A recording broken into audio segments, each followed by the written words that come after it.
Hello, good day to you from Before You Rise, Data Cocoon LLC and Martin Kagan, your presenter. Today we're looking at the enterprise value of Elon Musk's so-called future empire. Quite simply, I have taken the opportunity of calculating the figures 2015 through 2030 on an estimated basis, and according to best estimates and information. There's a slight disclaimer and statement of that this is not investment advice. This is purely analysis of information, and we go on that basis. So quite simply, we have a purpose today, and that is to support a valuation of approximately $2 trillion by 2030 for the so-called Musk Empire, based off the Tesla holding of 13% and the now change in holding under the S1 for SpaceX of approximately 43%, including all subholdings, doing a consolidated review of the data. Slightly technical, I apologize, but if you want to see how this thing's made up, you need to understand what we're talking about. So currently we're talking about a value approximately $600 billion in 2026, working towards $750 billion towards the end of the year, once the S1 filing has been positioned into a formal filing. And we're looking at 2.03 trillion by the year 2030. We also have a high and a low estimate for these. So we look at what's going on in 2026 and the value of Tesla, SpaceX, and the net worth. We look at the different entities that are involved and the valuations. We then push towards 2030. As you can see, there's a high end of 2.5 trillion with a mid level of 2, which is the figure we just spoke about, and a bear case scenario of 1.3. So the concept of Mr. Musk being a trillionaire is a reality in the making, based off these estimates and assumptions. The methodology that we adopted was very sophisticated, as you will see in a moment. Bear out listening to it, because it actually is important, and we had certain assumptions that are quantifiable and stated. Without further ado, let's have a look at what the system represents. In totality, the system looks like this. This is an index of the entire shareholding in every portfolio company, whether it be balance sheet, income statement, cash flow, change in equity. Structurally, in 3 dimensions, it looks like this. I know it's an awful lot to absorb. We're talking about data over time. We started 2015 by the quarter and finish off at 2030. We're at mid-cycle, obviously, approximately somewhere down here. But we're not going to need to go through that level. What we're going to do, quite simply, is select in the index the valuation metric for the entire operation, which is already ready for us, and here it is. And we click on that singular item, which brings up this populated section of the main integrated rows. We call this structure rows.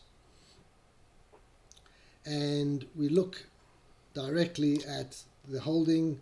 There's the bear situation, there's the bull situation, and we at 2030, and we down here would be somewhere 2026, 25, and its figure is 450, 449.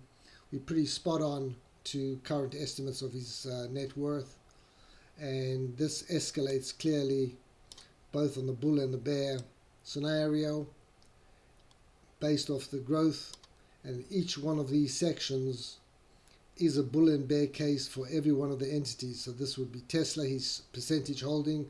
These are consolidated financials. This is not aggregations. And here we have his SpaceX holding as based on his 43% disclosure in the S1. We have X Corp, we have the Boring Company, we have Neuralink, the Starlink, and that got integrated, as we know, and X Money, and then the SpaceX extraordinary scenario. So with that said, that gives you an overview. The outer perimeter are each company. The inner perimeter is the holding structure for that. And I'm sure that many of you would like to drill into various aspects. This is all available through the concept of our SaaS platform. We have a magnificent SaaS platform for you to join and evolve with. Essentially, you sign in, you join either as a bronze, silver, or gold member with their limitations, more like an advanced financial game where essentially you earn points and you get charged points for usage based on your membership. You have a fixed allotment that you can use at any time. As you can see, I've used 5% of my usage.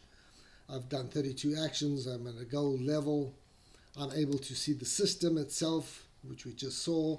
I can bring in other financials that are all being essentially 10K of EDGAR and show them relative to that, whether that be Amazon, Apple, Boeing, Home Depot. We're able to take this further, and we got a slicer and dicer built into the system. We have how much you earn per your token. I can go on and on, but the issue is get started on the concept. This is a patented system developed by myself over 15 years, and it is absolutely stupendous. So in this diagram here, which is complex, I acknowledge that, but if you get used to it, it's pretty straightforward. We have the operating statements. We have within that we have the balance sheet, income statement, cash flow, statement of changes in equity, and then we have the section that deals with, just over here, just so that you see that everything ties together, the net worth, which is the one that we're just focused at, comes to this, and from this we go to stage 3, which is exactly where we started. The system is spectacular. I can only encourage you to spend as much time as you're prepared to allot yourself and join the, as I mentioned, the SaaS platform. It's very inexpensive. The value is there, and it shows exactly what companies are worth based off a concept of the 10K. This is the 10K in all its so-called glory. The full 10K is represented in one diagram, whether we're looking at balance sheet, income statement, or net cash flow. It is able to generate that. These are large things, so I'll just do, for instance, the balance sheet. I'll do a stage 3 on the balance sheet. That's the total balance sheet of all entities. And we can see from there, we've already discussed the net worth option. So I thank you for your time. Once again, Martin Kagan from Before Your Eyes. Look forward to speaking with you again. Thank you.